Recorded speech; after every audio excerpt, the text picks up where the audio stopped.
It's probably not a game show you want to play, but if you work at the Walt Disney World Resort or Disneyland, you may have seen the Wheel of Privilege.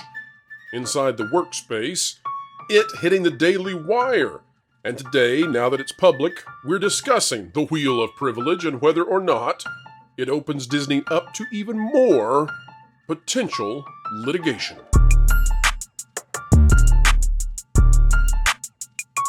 Hello folks, welcome back to the Pro Channel. Happy to have everybody out there as we continue to dissect entertainment, to take a look deeply at the mouse, the house of it, and what's going on behind the closed curtains.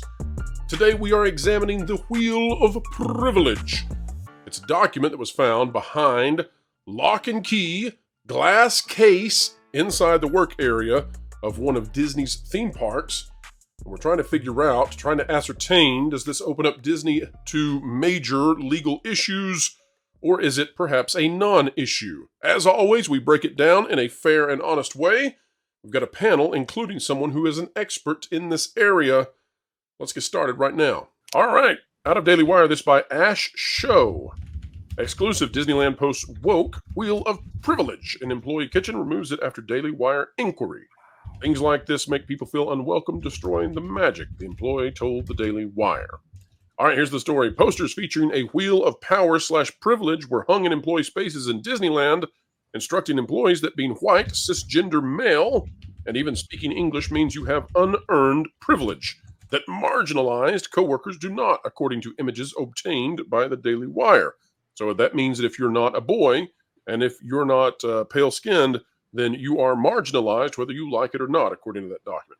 The wheel featured for all employees to see has the word power in the middle and is sectioned like a dartboard with certain traits fanning outward that are labeled marginalized. For example, being white, a cisgender male, owning property, and speaking English are all considered privileged, while being dark-skinned, transgender, homeless, and not speaking English are considered marginalized. You get the idea. Here is the Wheel of Power, and folks, make sure to go check out Daily Wire if you'd like to see more on this, but you can see that they have Happy Lunar New Year over there, 2024, Year of the Dragon with Mushu down at the bottom.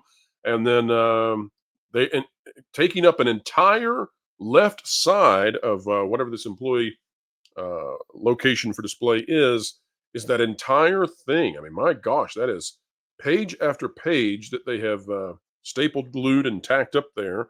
So it's hard for Disney to say, "Oh no, we didn't sanction this," when it takes up such a large space. So it's also under locked glass. So there's that. Yeah. Somebody. I hate how the first thing this makes me. One of the first things this makes me think of is that like Family Guy meme where he's like trying to sneak in. He has like the color chart of whether you can get clearance to get in or not. Ron knows what I'm talking about. So Ron, let's play the game. Is it legal?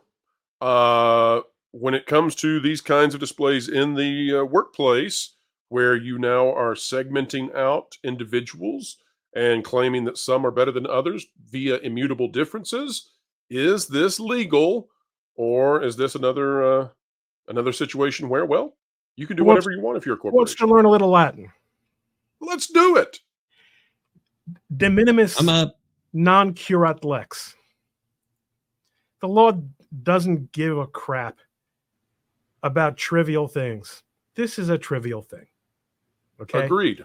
Now, I will grant you that if someone put wheel of IQ points and it suggested that some races are more IQ-y than others or less, then... What Latin word gets associated with that when... big outcry. What's Latin for big outcry coming? I don't. We really speak Norman French around the house. So I grant you that would be evidence that would point in the direction of a hostile work environment if you had other things going on there as well. But I mean, this is who even looks at things like when they're behind those boards. That's like a way of announcing to not pay attention to something. Well, now let me ask you this, Ron. If you're the one class of person who's not included in being marginalized, so the only one is the white dude, and where the line for white dude is, we no longer know, because one dude has been diminished in terms of what it might mean. And then also because white can mean whatever groups they want it to mean. But if you are the white dude of Disneyland, does this not make you feel as if you are the kind of person who might be targeted at the workplace if this is the sort of thing that's being allowed behind the glass, behind a lock and key? If I've been able to work to maintain my position and find it a satisfactory place to work this long, I'm obviously such a low grade beta that I wouldn't even think to be worried or offended by this. In fact, I would find it soothing. But a normal person looking at something this silly really should just laugh at it. I mean, okay, let's play it the other way, Ron. Let's say that there's a white dude who gets fired from Disneyland and he's mad. Could he use this as some sort of evidence that he had been mistreated? Can he go to the EEOC and make some sort of claim that way? That's the right question. If there were other things such as being denied a bonus, being denied a raise, being denied a promotion, or some kind of, a pattern of discrimination, this would be evidence that I, as the plaintiff's lawyer, would be interested in having. But in and of itself, it's a child's coloring book. So you're saying that this is not a highly intellectual piece of display at Disneyland. It's not done by somebody thinking at a high resolution. Well, that's, I think, a completely separate question, but I mean, that's a pretty good bet. But I don't think I'll make that bet any day. I don't think that bears on the question of legality, though. No, agreed on that. Well, and again, I mean, what would a reasonable person assume if they were confronted by something like this? I think that's another legal conversation to have. A reasonable person, that is living in a world where they're watching people be eliminated because of their belief system would probably feel a little bit concerned with some of the things that are. But I agree with you, but I just don't see any way that this would be the trigger for what otherwise had been a fantastic, white dude employee experience at Disney. This person is obviously I can't see how this would be the straw that broke the camel's back. But yes, this does trend in that direction. But again, in the world of here's something that we're going to bring down Disney on. This isn't going to be it. No, I wouldn't suggest that, but it does show elements of exposure. I think that people should start to look for and take advantage of. I hate to say that, but these corporations have to be taught a lesson. Well, obviously someone saw fit to publicize it or to send it to Daily Wire. Right. And there you go. Yeah. I'm with you. And apparently since then it's now been taken down. So someone at the company said, hey, maybe this isn't a good idea.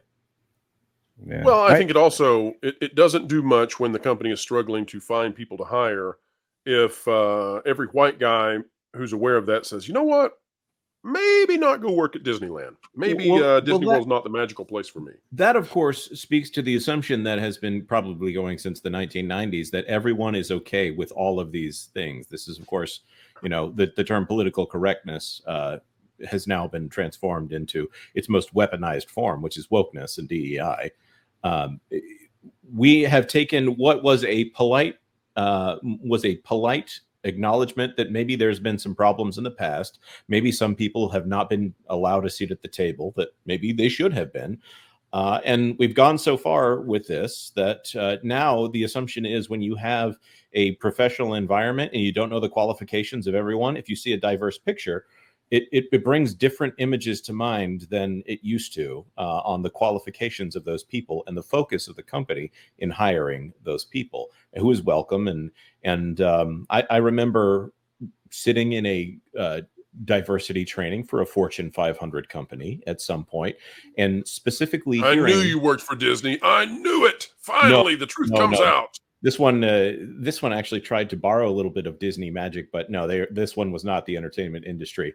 But I heard worse versions later on down the line at different companies. But this particular company, they did their training, And they pointed out, this is this beautiful example of, they talked about this car that was designed by a diversity of people, and it was, it created the Ford Taurus, the most amazing vehicle that had ever existed. And I'm like, it's the Ford Taurus. What are you doing? Or they talked about how the Irish potato blight was because the Irish focused on one singular kind of potato. And when a blight hit that potato, then you had famine in Ireland. And the example they gave was the Aztecs. And I never thought would that have on this show, all different kinds of potatoes that grew in rocky climates. I never thought on this show you would bring up spud diversity. And you went full. Of all the clips, I'm going to recommend you stay away from that one. But in the middle of all this talk, and they're showing this footage of this Aztec mountain, the guy next to me leans over and he goes, "Are we not looking at ruins right now?"